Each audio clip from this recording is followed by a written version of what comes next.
أعوذ بالله من الشيطان الرجيم بسم الله الرحمن الرحيم. In the name of Allah, most gracious and most merciful. Abu Huraira reported, the people said to the Messenger of Allah, peace be upon him, Messenger of Allah, shall we see our Lord on the day of resurrection? The Messenger of Allah, peace be upon him, said, do you feel any trouble in seeing the moon on the night when it is full? They said, Messenger of Allah, no.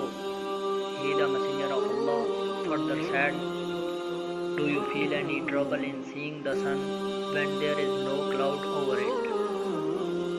They said, Messenger of Allah, no.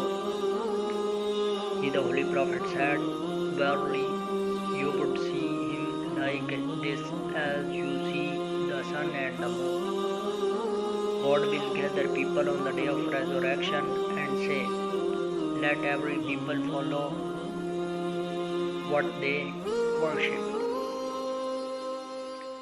Those who worshipped the sun would follow the sun, and those who worshipped the moon would follow the moon, and those who worshipped the devils would follow the devils. This Ummah of Islam alone would be left behind, and there would be hypocrites too amongst it. Allah would then come to them in a form other than his own form, recognizable to them, and would say, I am your Lord. They would say, we take refuge with Allah from thee. We will stay here till our Lord comes to us. And when our Lord would come, we will recognize him. Subsequently, Allah would come to them in his own form, recognizable to them, and say, I am your Lord. They would say, toward our Lord, and they would follow him. And a bridge would be set over the hell, and I, Holy Prophet, and my Ummah would be the first to pass over it, and none but the messengers would speak on that day, and the prayers of messengers on that day would be, O Allah, grant safety, grant safety. In hell there would be long spits like the thorns of Sadan. He, Holy Prophet, said, have you seen Sadan? They replied, yes, Messenger of Allah. He said, verily, those hooks would be like the thorns of Sadan, but no one knows their size except Allah. These would seize people from their misdeeds. Some of them would escape from their good deeds, and some would be rewarded for their deeds till they get salvation. When Allah would finish judging his bondsmen, and because of his mercy decide to take out of hell such people as he pleases, he would command the angels to bring out those who had not associated anything with Allah, to whom Allah decided to show mercy. Those who would say, there is no God but Allah. They, the angels, would recognize them in the fire by the marks of prostration for hellfire will devour everything of the sons of Adam except the marks of prostration. Allah has forbidden the fire to consume the marks of prostration. They will be taken out of the fire having been burnt, and the water of life would be poured over them, and they will sprout as seed does in the silt carried by flood. Then Allah would finish judging amongst his bondsmen. But a man who will be the last to enter paradise will remain facing hell and will say, O my Lord, I I turned my face away from hell, for its air has poisoned me, and its blaze has burnt me. He will then call to Allah as long as Allah would wish that he would call to him. Then Allah blessed and exalted would say, if I did that, perhaps you would ask for more than that. He would say, I would not ask you more than this. And he would give his Lord covenants and agreements as Allah wished. And so he would turn his face away from the fire.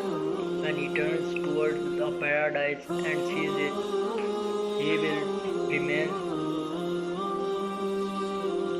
silent as long as Allah wished him to remain so.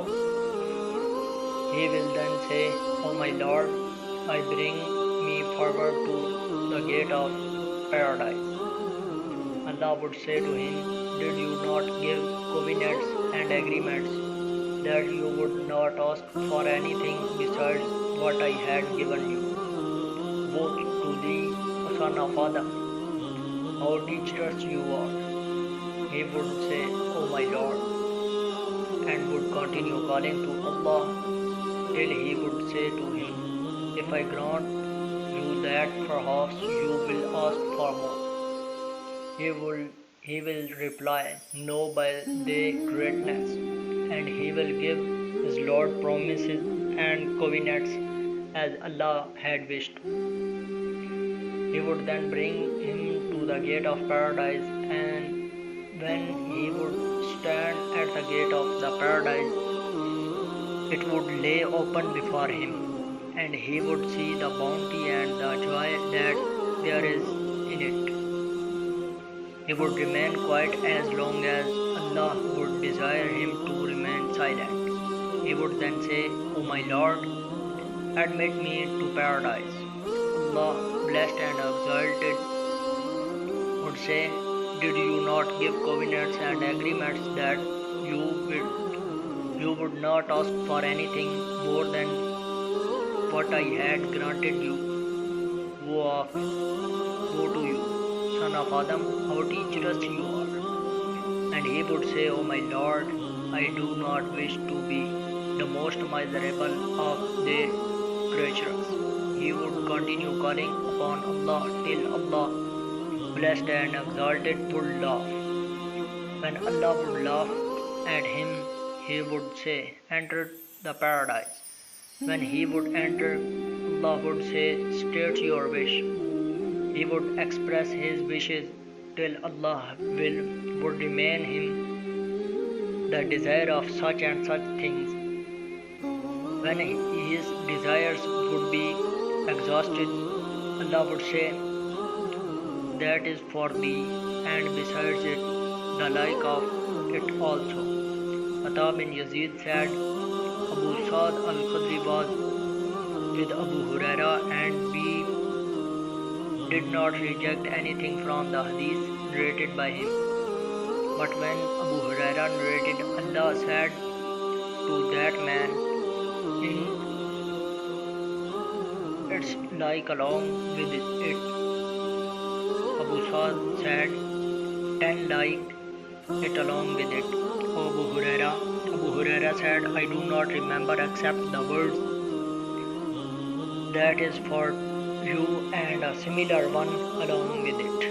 Abu Sa'd said, I bear witness to the fact that I remembered from the Messenger of Allah, peace be upon him, his words, that is for thee, and 10 like it. Abu Huraira said, that man was the last of those deserving of paradise to enter paradise.